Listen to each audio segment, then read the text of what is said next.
No vídeo de hoje nós falaremos sobre o que são os fundos imobiliários, por onde é que eu começo, para que serve esse tipo de investimento, quando eu devo começar a investir nisso. Olá, tudo bem? Meu nome é Alex, você está aqui no Sim, Você Consegue Sim. Aqui no canal nós falamos sobre investimentos visando a sua aposentadoria, porque nós aqui não queremos depender do INSS, tá? Então se você, assim como eu, já está vendo aí que o INSS já não é lá, mas aquelas coisas, seus pais, seus avós estão um pouco com dificuldades de receber a sua aposentadoria, quiçá dar entrada nela, então esse vídeo é para você e este canal também é para você, tá bem? Aqui nós estamos construindo uma carteira previdenciária, nós temos aqui para quem quer investir em ações, para quem quer investir em fundos imobiliários e quem quer também em títulos públicos federais, tá certo? E também um mix de tudo, que é um pouquinho de cada um desses, é só seguir as 3 estratégias, tá bem? Eu sempre deixo claro aqui que todos os ativos que nós demonstramos, ou seja, aquilo que a gente está investindo, não é nenhuma recomendação de investimento, tem aqui apenas um caráter didático, tá? É importante que você, na hora de fazer a escolha dos seus ativos, entenda muito bem ali se aquilo faz sentido para você, se aquela empresa que você quer investir, aquele fundo imobiliário que você quer investir, e se encaixa no seu perfil.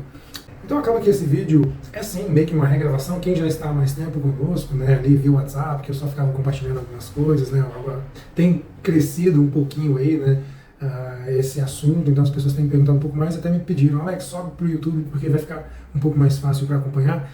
Não sou nada de bem com as câmeras, não é muito meu perfil, geralmente eu fico por trás das câmeras, mas a pedidos cá estou. Essa semana foi uma semana muito boa, tá? Tive aula com o professor Baroni, inclusive fui presenteado com 2 livros dele. Para quem não conhece o professor Baroni, você quer mandar, ele tem uma dedicatória aqui, cara, muito legal.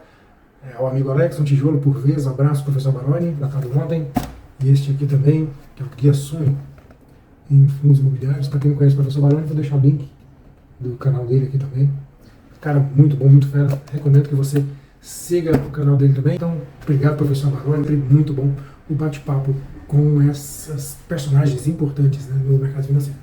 Bom, então vamos lá. A pergunta que eu recebo muito, e quase todos os dias é: Alex, afinal, por onde é que eu começo? E eu consigo investir? Eu sempre digo, sim, você consegue sim. É só você querer, tá? Vai exigir de você um pouco de atenção, dedicação em alguns pontos e abdicação de algumas coisas, tá? Porque nós estamos falando de algo que vai chegar para todo mundo, que é o futuro. A nossa velhice, ela vai chegar. Você tem 20 anos de idade hoje, tem 30 anos, já tem 40, os 60 anos, em nome de Jesus, chegaremos lá, né? Para todos nós chegaremos lá. A diferença é como nós chegaremos lá, já pensando neste futuro, economizando de agora ou chegar lá e depender do INSS, e já falamos aqui anteriormente que não, né? Então, bom, a primeira coisa que eu quero falar para você é explicar o que seriam os fundos imobiliários, tá? Esse vídeo aqui de hoje, ele vai falar muito mais sobre fundos imobiliários, mas eu também vou acabar passando um pouco também sobre o que são as ações, tá? Basicamente, vamos começar então pelos fundos imobiliários. Eu quero que você imagine o seguinte: você mais 10 amigos juntam ali e falam, galera, vamos montar um condomíniozinho de kitnets para a gente poder receber o aluguel dessas kitnets, né, para fazer uma renda extra e quem sabe até contar com isso para nossa aposentadoria. Então, você e seus amigos se reúnem, cada um coloca lá um montante, não sei, tá, vou jogar valores altos aqui, cada um coloca 100 mil reais, né, dessas 10 pessoas, cada um colocando 100 mil reais ali, tá? Vocês abrem uma conta, abrem um CNPJ, qualquer lá, enfim, entenda como você quiser, tá? E vocês vão lá, criam várias kitnets e, hipoteticamente aqui, tá, ignore alguns números que eu vou falar também, vocês já comecem a receber ali, né, na conta deste condomínio de kitnets que vocês criaram, um total de, hipoteticamente aqui, 100 mil reais, tá? Só para ficar fácil mesmo. Deu 100 mil reais, vocês farão ali a apuração dos impostos e tudo, e sobre um valor líquido de, não sei, 80 mil reais, tá? Vamos só jogando números aqui, não se apegue a isso. E aí você, mais os seus 10 amigos, olham para aqueles 80 mil reais e falam assim, tá, temos aqui 80 mil reais, vamos fazer a distribuição disso, né, desse valor para cada um dos sócios. E distribui ali 8 mil reais para cada um deles. Isso que vocês montaram, se você pensar bem, vocês quase que fizeram a mesma dinâmica de um fundo de investimento imobiliário. Só que na sua linguagem, você criou um condomínio de kitnets. Tá? Por que eu dei esse exemplo? Um fundo imobiliário, ele funciona da mesma forma. Tá? Porque existem vários tipos de fundos imobiliários. Você vai ter fundo imobiliário de galpão logístico, fundo imobiliário de lajes corporativas, shopping centers, data centers, enfim, fundo imobiliário tem de tudo quanto é tipo. A diferença é que ao invés de juntar aí 10 amigos para poder fazer, né, esse empreendimento, os fundos imobiliários eles reúnem centenas de milhares ali de investidores para alocarem recursos neste fundo que fará aquisição de vários shopping centers, de vários galpões logísticos. Alex, o que é um galpão logístico? Sabe quando você está passando a rodovia da sua cidade, talvez indo para alguma cidade turística, né, tudo, você vê vários galpões enormes que tem por ali? Então, aquele ali, na sua grande maioria, são galpões logísticos. Quem normalmente aluga esses galpões logísticos? Magalu, Novo Mundo, Mercado Livre, a Shopee agora também. Então, várias dessas empresas, elas precisam de alguns centros de distribuições. Então, elas alugam desses fundos imobiliários, pagando ali um aluguel para eles. Esse aluguel que cai na conta do fundo, ele vai fazer ali as suas apropriações das despesas, taxa do administrador, impostos, quando algumas questões lá e tudo mais. E o que sobra desse fundo imobiliário, ele distribui para os seus cotistas. Então perceba que o fundo imobiliário, tal qual o grupinho de amigos que se reuniu para poder fazer ali um conjuntinho de kitnets, tem basicamente a mesma estrutura. O que muda aqui basicamente, claro que a legislação que está por trás, eu não vou entrar nesse mérito aqui agora, a gente pode até, quem sabe, no vídeo futuro falar um pouco mais sobre isso. A diferença é a grandeza que se tem nisso. Quando você está falando de levar um fundo imobiliário para a bolsa, a gente não está falando mais aqui só de 100 mil reais. Nós estamos falando aqui de 100 milhões de reais para se construir. Tá? Então, quando esses fundos imobiliários, dando exemplo de um shopping center, ele vai lá ver, aqui em Goiânia, né, nós temos um shopping muito grande, dois shoppings muito grandes, tá? Que é o Flamboyant e o Passeio das Águas, com inúmeras lojas lá dentro. Né? E você pode imaginar aí o shopping da sua cidade, em São Paulo como Morumbi, enfim, entenda? Os shoppings que tem na sua cidade aí, eu quero que você idealize eles agora para ficar mais fácil. Tá? Esquece o shopping de Goiânia que eu citei aqui. Quando você vai nesses shoppings, o que você mais vê lá dentro? Lojas. Todas essas lojas estão alugando um pequeno espaço naquele shopping e todo mês ela vai pagar um aluguel. Então, esse fundo imobiliário, ele tem lá, por exemplo, 10 shopping centers, ele está recebendo em cada um desses shopping centers o aluguel de todas essas lojas. Isso tudo vai para a carteira desse fundo do norte que só vai aumentando. Peguei um pouquinho de cada desses shoppings, agora eu tenho um monte de dinheiro nesse fundo, que agora eu farei a distribuição desse valor para todos os meus cotistas. Então, basicamente é isso. Alex está querendo dizer que quando eu sou cotista de um fundo imobiliário de shopping, eu recebo aluguel naquelas lojas de shopping? É exatamente isso. É o mesmo exemplo que nós demos aqui do conjuntinho de amigos lá que resolveram criar kitnet. Quando o pessoal foi pagando os aluguéis das kitnets, não caiu ali na conta do condomínio que vocês criaram e vocês não fizeram a distribuição? É a mesma coisa. E eu gostaria muito de falar, neste momento, que a diferença aqui do exemplo anterior que nós demos do conjunto de amigos para você investir num fundo imobiliário listado na Bolsa de Valores é que ele era isento de imposto de renda. Né? Mas hoje nós tivemos aí uma triste notícia que o governo está querendo entrar, criando aí mais alguns impostos. Tá? Mas eu não vou entrar nesse aspecto hoje. Mas, Alex, quais são os tipos de fundos imobiliários que existem listados na Bolsa de Valores? Tá? Os mais comuns, e eu vou falar aqui dos que eu mais gosto, tá? Mas fique à vontade para você estudar aqueles que mais lhe agradaram aí no futuro. Você tem os chamados, duas classes principais, tá? Que são os chamados fundos de tijolos e os fundos de papel. Fundos de tijolos, alguns desses que eu já dei de exemplo. Galpões logísticos, quem tem aparelhos sofre. Lajes corporativas, o que são lajes corporativas, Alex? Já viu desses? Na sua cidade certamente tem, ali mais ou menos na região do centro, alguma região um pouco mais nobre, tem alguns prédios cheios de escritórios, às vezes consultórios médicos, escritórios de call center, essas coisas. Provavelmente aquele prédio pertence a um fundo de lajes corporativas. Essas empresas instauradas nesses prédios, elas pagam aluguel para o fundo e se você for cotista dele, você recebe a sua proporção ali, o aluguel. Tá? Então, lajes corporativas, galpões logísticos, shopping centers, são os data centers que têm crescido bastante. É um mercado que, sinceramente, ele vai demandar bastante. A gente está vendo, né, cada vez mais a questão das inteligências artificiais. Você tem que pensar o seguinte, com cada vez mais informação na nuvem e processamento desses dados das inteligências artificiais, onde é que esses dados ficarão armazenados? Então, fique de olho nos data centers. Tá? E o outro fundo que, particularmente, eu não gosto muito, embora eu tenha, sim, uma pequena parcela de investimento neles, são os fundos imobiliários de papel. Eu quero que você visualize a seguinte situação, só para ilustrar, quero entender bastante aí sobre os fundos imobiliários de papel, recomendo que você vá lá no canal do Baroni, que como eu citei, ele tem alguns vídeos lá que ele explica detalhadamente sobre o que é isso, e eu quero que você imagine a seguinte situação. Você e o seu conjunto de amigos, agora, esquece que criaram lá um conjuntinho de kitnets, tá? Vocês resolveram criar um loteamento, ok? Então vocês foram aí em uma região que está se desenvolvendo, na região de vocês, e falar, vamos lotear esse negócio aqui, vocês pegaram lá dinheiro e injetaram nesse empreendimento. E toda a grana que vocês tinham, vocês gastaram com documentação da prefeitura, fazer pavimentação asfáltica, galerias pluviais, perdão, e uma série de outros gastos que quem lida com incorporação sabe que tem. Tá? E aí você começa finalmente a vender esse loteamento que vocês criaram, vamos supor que ele comporte ali, não sei, 100 lotes. Tá bem? E você vai lá, monta uma tendazinha e começa a vender esses lotes. E realmente é um sucesso de venda, mas você precisa parcelar esses seus lotes em mais ou menos aí uns 150 meses por aí. Ok? Só que você e seus amigos, quando vocês olham para aquilo ali, vocês pensam, poxa, mas eu vou demorar a receber todo o meu retorno, mais o meu lucro, em 150 meses? Como que eu vou continuar empreendendo? Porque agora eu quero ser um comprador, agora eu quero ser um loteador, gostei disso aqui e tudo mais. Então, uma das opções que se tem é você pegar toda a sua carteira, desse venda que você fez, a prazo, para todos os seus clientes, ali em 150, 200 meses, imagine o prazo que você quiser. Tá? Toda essa sua carteira de recebíveis do seu loteamento e você vai oferecê-la a um fundo de investimento. Então esse fundo de investimento, ele vai olhar aquela carteira, vai fazer uma avaliação daqueles seus clientes e se tudo estiver de acordo, for um bom perfil, boas vendas, vendas saudáveis, ele vai te antecipar, ele está comprando essa sua carteira. E aí a partir do momento que ele compra essa carteira, para ele comprar, ele leva esses seus títulos para sua carteira, consequentemente, né, do fundo, e ele leva ao mercado, para que ele possa angariar recursos para este fundo. Então esse seria um fundo de recebíveis. Eu dei um exemplo bem simples aqui, claro que existem vários outros tipos de fundos imobiliários, mas eu quero só que você idealize mais ou menos essa situação para você entender. Então, quais são os dois tipos principais de fundos imobiliários? Fundos de tijolo, fundos de papel. Alex, quais são os fundos de tijolos? Shopping centers, é só você pensar na estrutura física, tá? Shopping centers, lajes corporativas, galpões logísticos, enfim.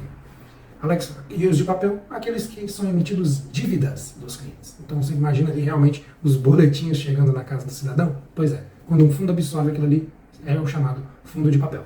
Bom, entendido isso, muita gente pode se perguntar assim, né? Alex, mas tá, ok, eu entendi o que são os fundos imobiliários, né? Vamos ilustrar ali com o exemplo de novo dos amigos, ficou claro. Então ao invés de eu reunir um grupo de amigos para construir um conjuntinho de casas para alugar, ou kitnets, ou um prédio, é um fundo que vai fazer isso com uma grandeza muito maior. Ok? Compreendido. Tá. Eu já entendi que tem dois tipos de fundos, os principais. Fundos de papel e fundos de tijolos. Ok. Mas para que eu vou investir em fundos imobiliários? Tá? Bom, eu vou falar de mim. Como eu comecei falando aqui, inclusive o intuito do canal, foi de não depender do INSS. Então eu estou falando aqui de fundos imobiliários como uma fonte de renda. Isso não só para minha aposentadoria, tá?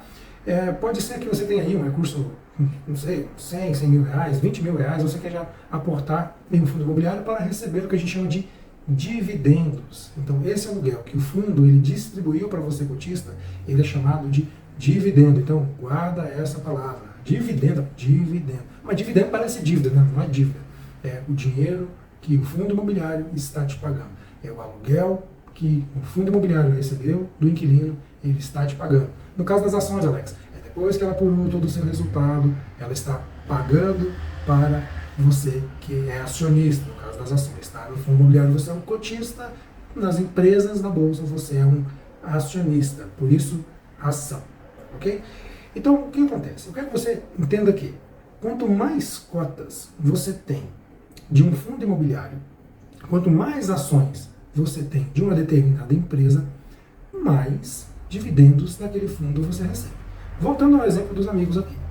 Vamos supor que no condomínio que vocês criaram lá de 10 casas, de 10 casas, né, você entrou com recurso suficiente para construir uma casa. E cada um dos seus amigos entrou ali com mais uma casa. Naquele exemplo que nós demos, vocês angariaram ali 100 mil reais de aluguel naquele mês, apropriou 20 mil de impostos, números absurdos, tá aqui, e aí sobrou 80 mil reais. Vocês diluíram para vocês, cada um recebeu ali 8 mil reais. Imagine que você tinha um pouco mais de dinheiro que os seus amigos, e ao invés de 10 amigos, foram só 9, mas você colocou dinheiro para construir 2 casas. Então, nessa sistemática, você tinha 2 cotas, ok? Se fosse um fundo imobiliário. Quando for fazer a distribuição dos resultados ali, concorda que você vai receber, nesse nosso exemplo, 16 mil reais e não 8 mil reais? É exatamente isso que vai acontecer nos fundos imobiliários. Quanto mais cotas você vai comprando daquele fundo imobiliário, mais dividendos você recebe. Então, se eu comprei um fundo imobiliário, hipoteticamente aqui, que custava R$100 a cota, tá? Ah, Alex, mas tem fundo imobiliário com R$100 a cota? A gente tem fundo imobiliário de R$10 a cota, tá? Claro que o dividendo também, ele não vai ser na mesma proporção que um fundo que pagaria, que você custaria para você R$100 a cota, tá? Então, tem fundos imobiliários que você gasta R$10 para adquirir uma cota e ele vai te pagar 10 centavos. Tem fundo imobiliário que você vai pagar R$150 para adquirir uma cota e vai te pagar 1,10. Tem fundo que você vai pagar 160 e ele pode pagar 1,20. Aí cada fundo vai ter ali a sua sistemática de distribuição, tá? Mas eu quero que você mentalize o seguinte: quanto mais cotas, repito isso, tá? Porque isso é importante. Quanto mais cotas você vai adquirindo, mais você recebe dividendos. Então, voltando ao nosso exemplo. Você comprou lá, com R$100 você comprou uma cota. Imagine que esse fundo vai pagar, então, R$1 por cada cota. Se você comprou R$200 naquele fundo, comprou 2 cotas dele, eu estou linearizando aqui o valor das cotas, você vai receber R$2 de dividendos. Então, note que quanto mais cotas você vai comprando, mais dividendos você vai recebendo. De modo que em alguns fundos imobiliários na bolsa, se você colocar lá R$150 mil nele, por exemplo, eu estou falando esses números aqui, pessoal, mas eu quero que você visualize esse valor, em valor acumulado em quantidade de cotas, no futuro. Nossa, mas eu não tenho R$150 mil para investir agora, então nem vou começar com esse negócio. Não, eu sou a favor de você começar com pouco. Vai lá, compra uma cota, todo mês vai comprar uma cota, 2 cotas, 3 cotas, sobrou um dinheirinho ali do 13º, compra mais cotas, 1/3 de férias, compra uma cota. Eu sou assim, tudo que me cai na mão, eu compro um pouquinho de cotas de fundos imobiliários e ações porque fazem parte da minha estratégia também, tá? Então, quanto mais cotas você vai tendo, você acumularia mais ou menos equivalente a R$150 mil de patrimônio, tá? Só pra, durante a sua vida, você tem aí, não sei, 20 anos até os seus 55, tá? 35 anos para você juntar R$150 mil. E aí, esse fundo imobiliário, à medida da sua proporção de cotas, ele vai te pagar R$1.500 ali. Claro que tem que ser observado quanto aquele fundo está distribuindo em dividendos, tá? Então eu quero que você entenda que os fundos imobiliários, eles também são uma forma de previdência para você. É uma forma que você tem de se bancar. Alex, mas eu não estou pensando na minha aposentadoria no futuro, não. Eu só queria um complemento de renda. Eu não tenho dinheiro para construir uma casa. Ok, você pode pegar algum recurso que você quer investir, compre em cotas de fundos imobiliários, aqui eu só vou dar dica para você diversificar, né? Não coloque tudo em um único fundo, faz um mix de fundos de galpões logísticos, shopping centers, lojas corporativas, data centers, faz um mix desses fundos que a gente acabou falando aqui e faça a alocação do seu capital lá, que você vai receber dividendo de todos esses fundos que você adquiriu, ok? Então, para que serve? Por que eu investiria num fundo imobiliário? Eu, Alex, invisto porque eu pretendo ter uma renda passiva. Eu pretendo me aposentar com isso, eu pretendo não depender do INSS para isso. Beleza, Alex, já entendi o que é fundo imobiliário, já sei que tem vários tipos, os mais comuns de tijolos e papel, já entendi por que eu deveria investir em fundos imobiliários, tá? Mas como é que eu faço para investir em fundos imobiliários?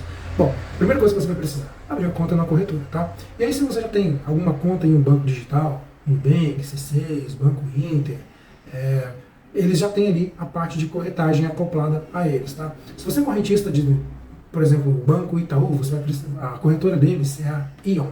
Se você é correntista no Bradesco, a corretora deles é a Ágora. Inclusive, aqui é a corretora que nós utilizamos aqui no canal, tá? Alex está me recomendando a Ágora? Não, longe disso. É a sua escolha, tá? É só importante que você escolha uma corretora que não vai te cobrar taxas de corretagem na hora que você está fazendo as suas operações e que seja fácil de utilizar, tá, pessoal?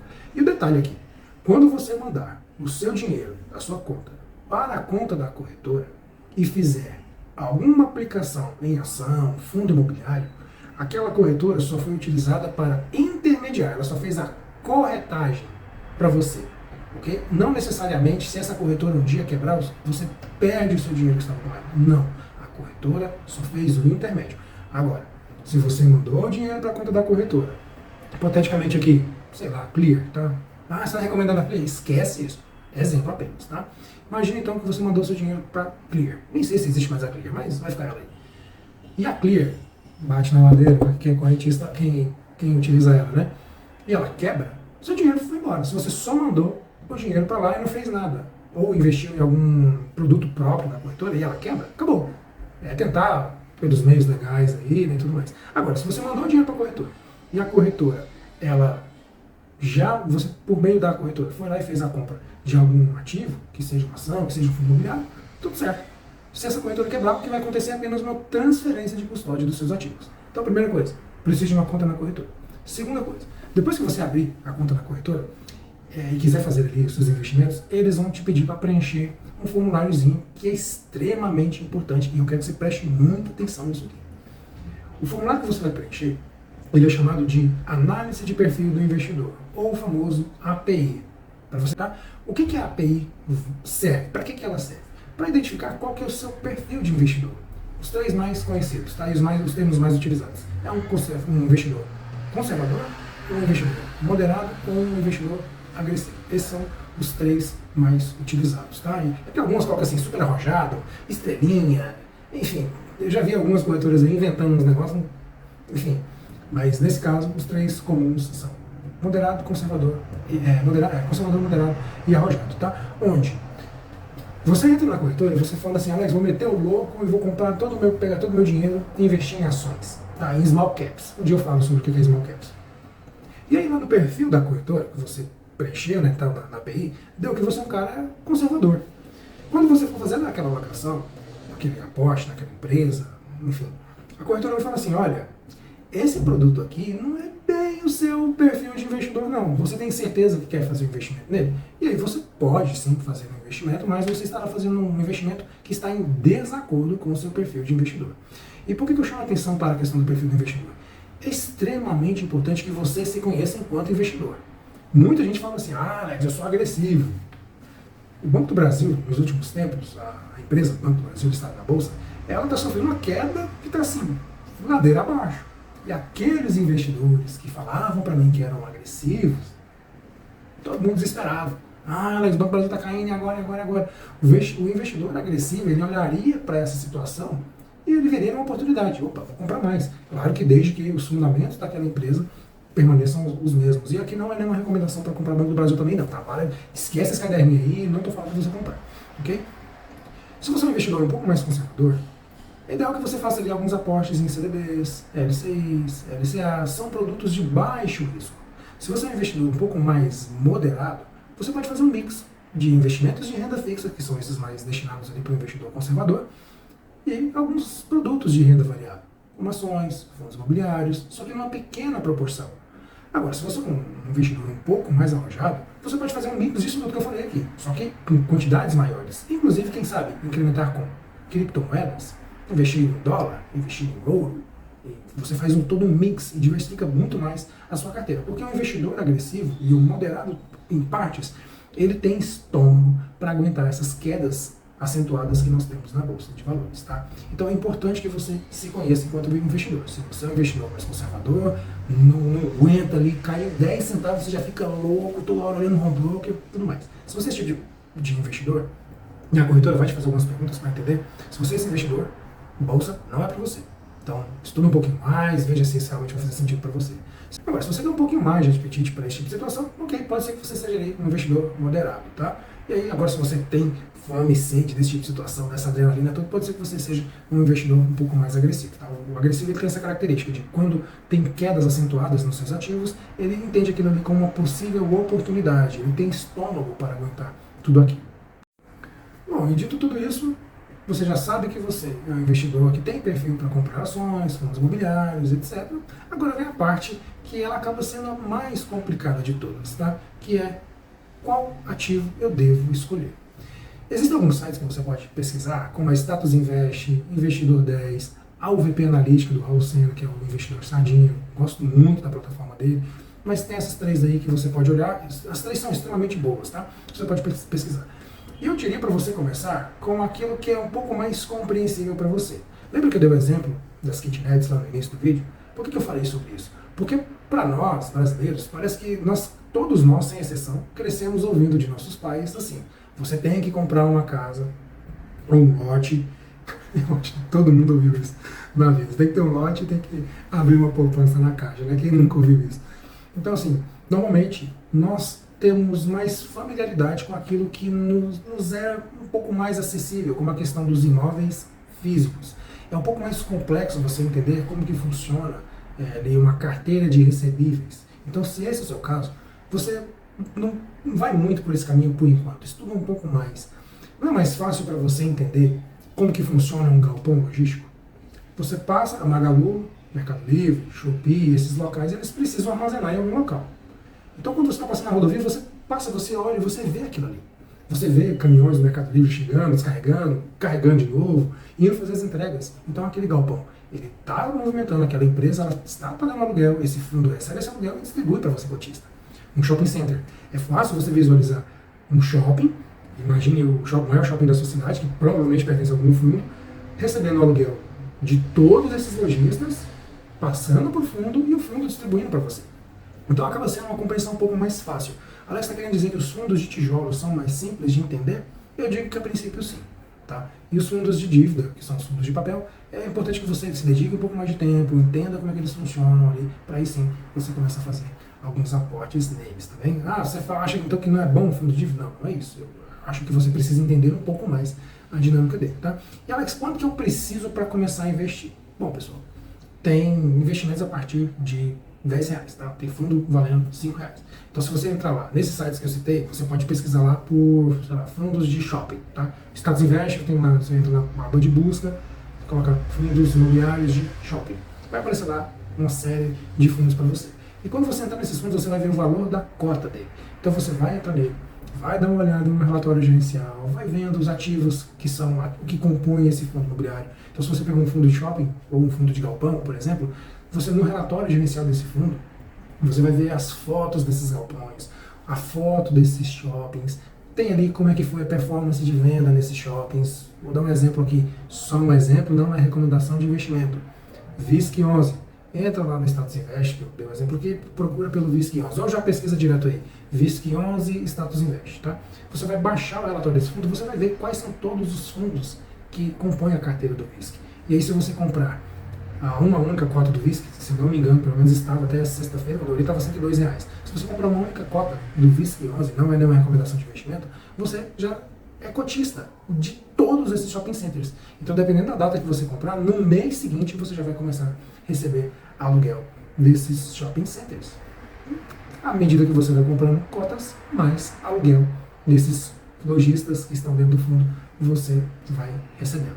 Bom, então eu espero que você tenha ficado um pouquinho mais claro para você aí, esses pontos que eu coloquei sobre o que são os fundos imobiliários, tá? E basicamente a mesma coisa vai se aplicar para as ações, só que ao invés de comprar cotas daquela empresa, você vai comprar um pedaço, cotas daquele fundo, você vai comprar pequenas partes de uma empresa que são as chamadas ações. A sistemática das ações será quase a mesma, mas em vez de aluguel, você realmente tem ali resultados efetivos.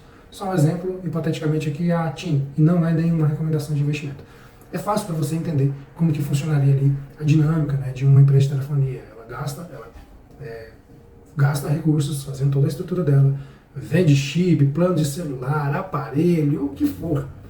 Depois que ela apura os lucros, ela vai distribuir periodicamente, não na mesma proporção que os fundos imobiliários, que distribuem praticamente todos os meses, né? As empresas não, elas têm épocas específicas que elas podem estar fazendo a distribuição desses dividendos. Seria basicamente aqui a mesma dinâmica. Quanto mais ações eu tenho da empresa, mais dividendos eu recebo dela. Ok? Então, espero que você tenha gostado. Se gostou, curta o vídeo, deixe comentários aqui se você tem alguma dúvida, uma sugestão de algum tipo de relatório que você gostaria que a gente analisasse aqui no canal. Não esqueça de se inscrever também, tá? E mandar esse vídeo para aquele seu amigo que está querendo começar, mas tem muita dúvida, ainda não entende bem o que é esse meio, tá bom? Se for alguma dúvida, não esqueça de deixar aqui no comentário que terei muita satisfação em responder para você. Eu fico por aqui, então. Um abraço e até a próxima.